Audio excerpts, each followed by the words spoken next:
들여다보고 비틀어보는 오늘의 이슈 뉴스 측면 승부. 네, 시사 이슈 한 가지를 비틀어 생각해보는 뉴스 측면 승부. 오늘은 정주식 직설 편집장과 함께합니다. 어서 오세요. 안녕하세요. 네, 오늘은 대한민국에서 제일 위태로운 사람 얘기를 해주신다고요? 네, 오다 보니까 조금 전에도 이분 이야기 하셨던 것 같은데요. 아, 네, 알겠습니다. 저는 요즘에 이분을 보면 마치 살얼음판을 걷고 계시는 듯한 그런 좀 스릴을 좀 제가 느끼고 있어요. 아, 그러세요? 네. 어떤 점에서 그렇죠? 자유한국당 정진석 의원 이야기인데요. 아시는 것처럼 이분이 지난주에 자신의 페이스북에 노무현 대통령이 부부싸움 끝에 스스로 목숨을 끊었다라는 이야기를 해서 지금 논란이 되고 있잖아요. 네. 근데 이 본인이 이게 좀 사태가 심상치 않게 돌아간다고 판단했는지 토요일 날 해명 비슷한 글을 자신의 페이스북에 올렸습니다. 근데 이 내용이 좀 재밌습니다. 아, 예. 내가 노 전 대통령이 부부싸움 끝에 자살을 결심했다고 말한 이유는 노무현 대통령의 비극적 결심이 이명박 대통령의 정치 보복 때문이었다는 박원순 서울시장의 주장을 반박하기 위해서 올린 글일 뿐 돌아가신 노무현 전 대통령이나 가족들의 마음에 상처를 주기 위한 것이 아니다. 이렇게 해명을 했어요. 아, 예. 그랬죠? 네. 이게 뭔 말인지 잘 모르겠습니다. 그러게요. 그러니까 네. 그게 도대체 이 해명이냐. 그렇죠. 이런 지적도 좀 일각에서 막 나오더라고요. 네. 그러니까 물론 박원순 시장의 주장에 동의하지 않을 수 있죠. 이분 정치적 입장이 있으니까요. 그런데 박 시장의 주장에 동의하고 말고는 지금 논란이 되고 있는 지점하고는 좀 거리가 먼 얘기잖아요. 네, 지금 그렇죠. 이분이 법적으로 책임져야 할 부분이 있다면 노무현 대통령의 죽음에 관한 언급, 부부싸움 끝에 언급했다. 이 부분인 거잖아요. 네. 근데 전혀 관련이 없는 박원순 시장의 주장을 끌어들여서 좀 도대체 뭘 해명하려고 하는지 저는 잘 모르겠습니다. 네. 아니, 부부싸움. 아니, 그런, 설령 만약에 부부싸움을 했다라고 전제를 하면 그 내용을 어떻게 본인이 그렇게 자세히 알아요? 그렇죠. 알 수도 없는 거 아니에요, 사실은? 그렇죠. 제3자가. 그 부분은 법정에서 본인이 소명을 해야 되겠죠. 네. 근데 이분의 이번 글에 좀 마지막 한 줄이 아주 더욱 좀 논란을 좀 더 일으킨 측면이 있는데요. 아, 예, 어떤 겁니까? 뭐라고 하셨냐면 이명박 전 대통령이 정치 보복을 한 게 아니다라고 주장하면서 이렇게 글을 마무리했습니다. 노무현 대통령은 유서에서 누구도 원망하지 마라고 하지 않았습니까? 이 말이 뭐냐면 노무현 대통령도 아무도 누구도 원망하지 말라라고 얘기를 했는데 당신들이 나를 원망하면 되냐? 날 좀 용서해 달라 이런 제스처인 것 같아요. 예. 근데 좀 재밌는 게 이분 며칠 전까지만 해도 노무현 대통령을 아주 좀 모욕적인 언사로 좀 조롱했던 모습을 보였다가 네. 하루아침에 갑자기 노무현 대통령의 유서를 거론하면서 나를 원망하지 말라 이렇게 얘기합니다. 참 재미있는 분 같아요. 아니, 그래서 일각에서는 이 좀 심야에 네. 좀 술도 한 잔 드시고 좀 그렇게 올리신 거 아니냐라는 그래요. 얘기도 예, 그렇습니다. 나오긴 하던데. 네. 좀 정상적인 정신 상태로 올리기 좀 힘든 글로 보입니다. 네. 네. 반면에 이게 굉장히 계획적인 것 같다. 예. 조금 전에도 이제 저희가 인터뷰를 했는데요. 네.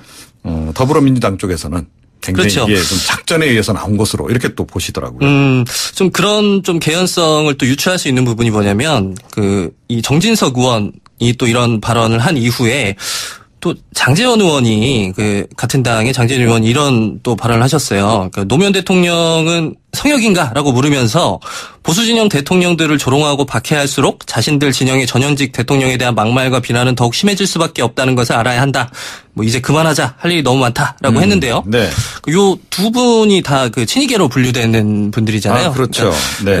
아무래도 요즘에 국정원 어떤 댓글 개입이라든지 사이버 사령부 혹은 또 블랙리스트 사건에서 이제 국민적 여론이 MB에 대해서 좀 수사를 해야 되지 않냐라는 여론이 비등하니까 네. 이 친이계로 분류됐던 의원들이 이 수사의 예봉이라고 할까요? 이런 것들 좀 사전에 차단하기 위한 액션이다. 이렇게 좀 추측해볼 수는 있을 것 같아요. 네. 그러니까 누구도 원망하지 마라라고 하는 부분을 인용하는 것도 그렇고. 그렇죠. 또 장제원 의원이 이제 그만하자라고 한 얘기도 그렇고. 좀 일맥상통하는 것 같아요. 그러니까 맞아요. 이쯤에서 그만두면 안 될까? 지금 이런 얘기를 하는 그렇죠. 것 같습니다. 네. 이것이 사전에 어떤 각본에 의해서 치밀하게 움직이는 이런 시나리오였는지는 알 수 없지만 이분들이 적어도 정서적 교감이 있었다 정도는 우리가 충분히 예상할 수 있는 부분이 혹시 정진석 의원하고 장제원 의원하고 두 분이 저녁 때 술을 한 잔 드시고 그런가요?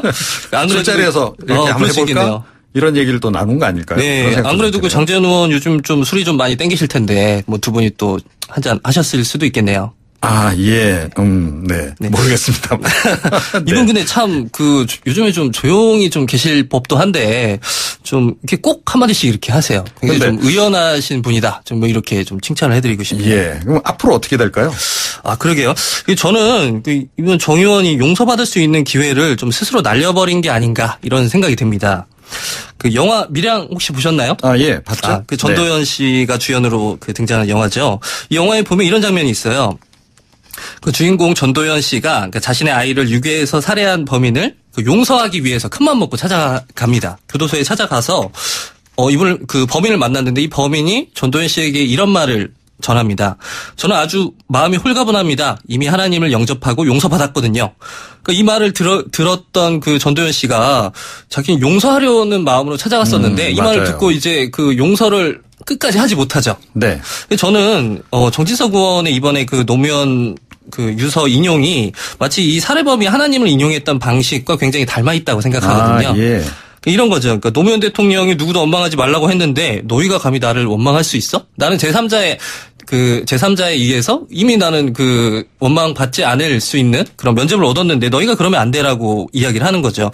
그러면서 스스로 용서받을 수 있는 기회를 좀 박탈한 것이 아닌가 이런 생각이 듭니다. 알겠습니다. 그러니까 처음 발언도 문제지만 그 이후의 해명이 그렇죠. 사실은 더 비난을 유발할 수밖에 없다. 네. 이런 말씀을 하시는 거네요. 네. 그래서 홍수표 의원도 그런 이야기를 했는데 지금 시점에서 노무현 대통령에 대한 재수사가 거론되는 것이 좀 민주당 입장에서도 좀 부담스러울 수 있거든요. 네. 근데 이럴 때 좀 민주당에게 좀 퇴로를 열어줬어야 됐는데 정진석 의원이 좀 무리한 발언을 해서 오히려 좀 사건을 좀 크게 키운 좀 측면이 있는 것 같습니다. 네. 오늘 말씀 고맙습니다. 감사합니다. 직설 정주식 편집장이었습니다. 뉴스 정면 승부. 방송 들으시고 의견 있으신 분들은 지금 바로 샵 0945, 샵 0945. 짧은 문자 50원, 긴 문자 100원이 부과되는 휴대전화 문자 메시지를 보내주세요. 오늘 들으신 방송은 YTN 라디오 홈페이지와 뉴스 정면 승부 팟캐스트를 통해 다시 확인할 수 있습니다.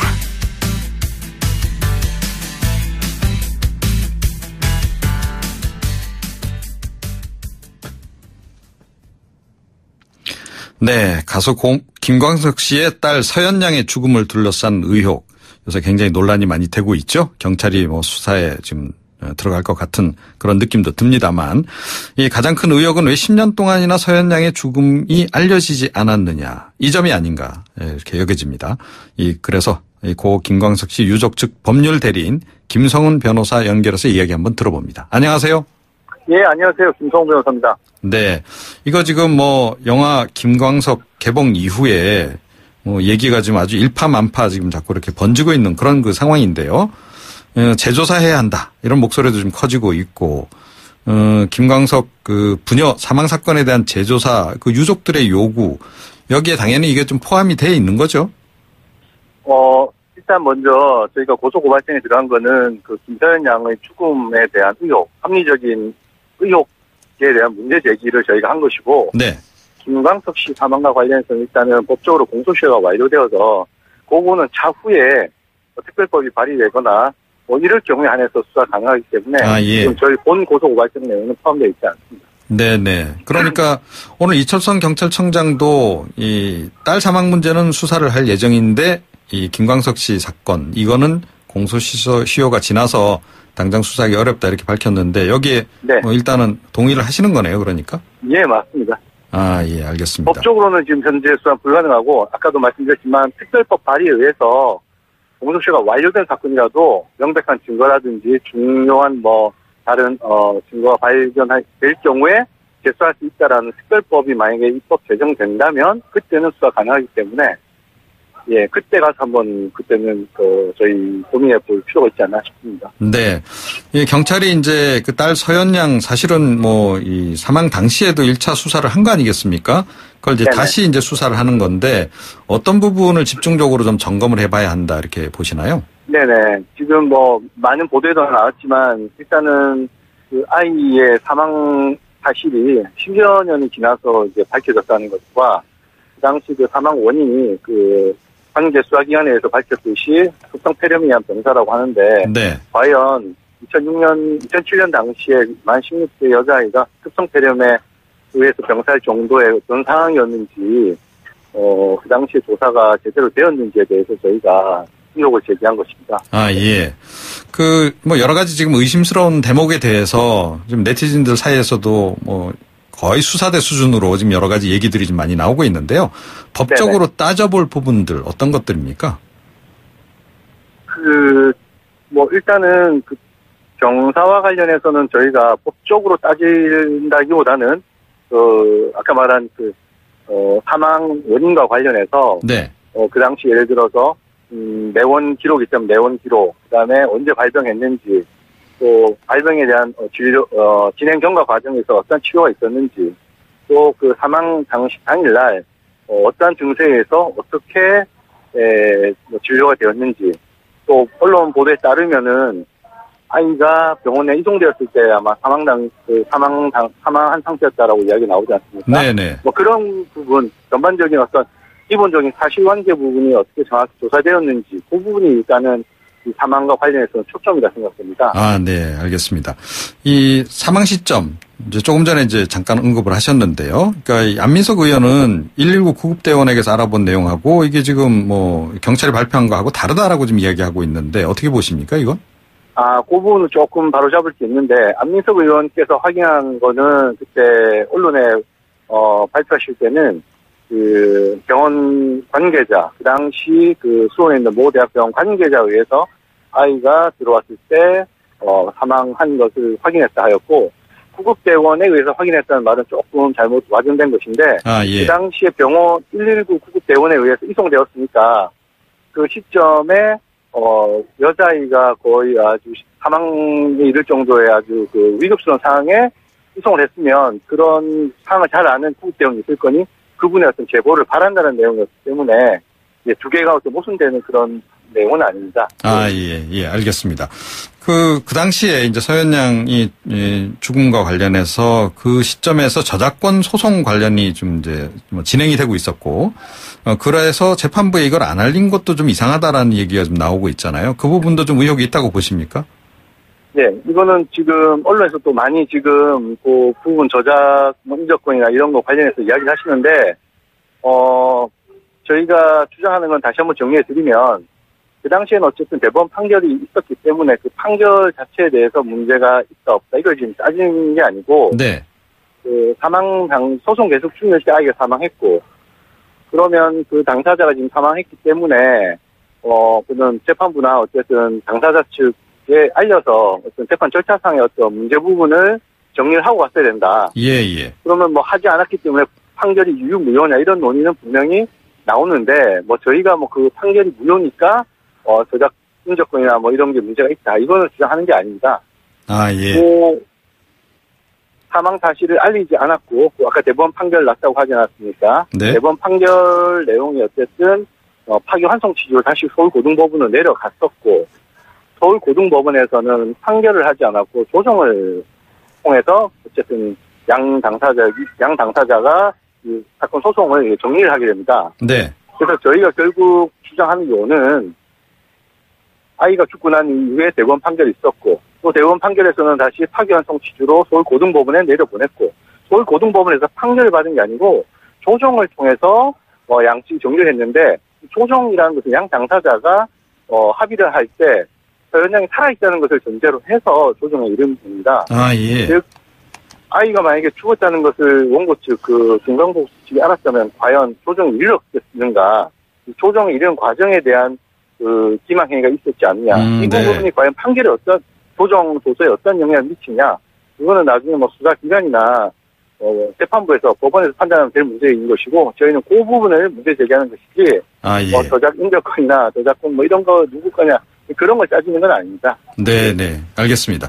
이 서혜순 씨는 이 시댁에서 이 손녀를 가족 취급도 하지 않았다. 이런 네네. 얘기도 지금 하고 있잖아요. 그래서 그런 사실, 그러니까 아이가 죽었다는 사실도 숨겼다. 이렇게 이야기를 하고 있는데, 이 부분에 대해서는 좀 어떻게 보시는 겁니까? 그쪽에서? 네, 그 부분에 대해서는 또 서혜순 측에서 그렇게 이야기할 수도 있겠지만, 저희 측에서는 하나 말씀드리면 어쨌든 그 할아버지 김수영 씨가 사망하기 전에 서해순 씨와 합의한 것이 관련 사건 운반에 관한 그런 음원에 관한 권리를 사후에는 다 김서연에게 양도한다는 그런 1996년 6월 26일에 서로 합의한 약정서가 있습니다. 그것만 네. 봐도 아이에 대한 어떤 생각하는 마음이 할아버지로서 남다르지 않나라고 이야기할 수 있습니다. 아, 예, 알겠습니다.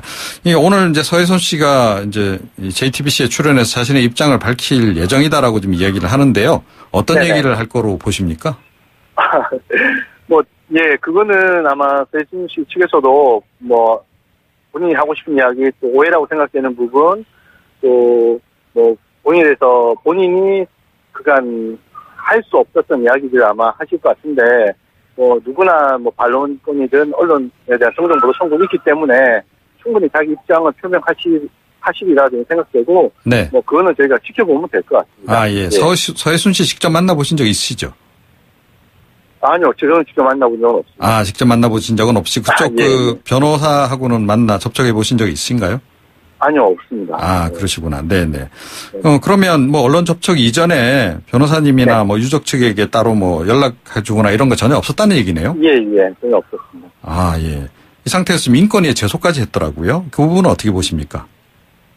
예, 저희는 어차피 본인이 법적인 조치를 할 수 있는 거 다 할 수 있다면, 하는 거는 어쨌든 본인의 의사이고 또 자유니까, 저희는 거기에 대해서 나름 저희의 또 대응을 하면 되지, 또 하신 행동에 대해서 저희가 특별히 드릴 말씀은 없을 것 같습니다. 네, 오늘 말씀 고맙습니다. 예, 감사합니다. YTN 뉴스 FM, 곽수영의 뉴스 정면 승부 2부는 여기까지입니다. 7시 뉴스 들으시고 3부로 돌아오겠습니다.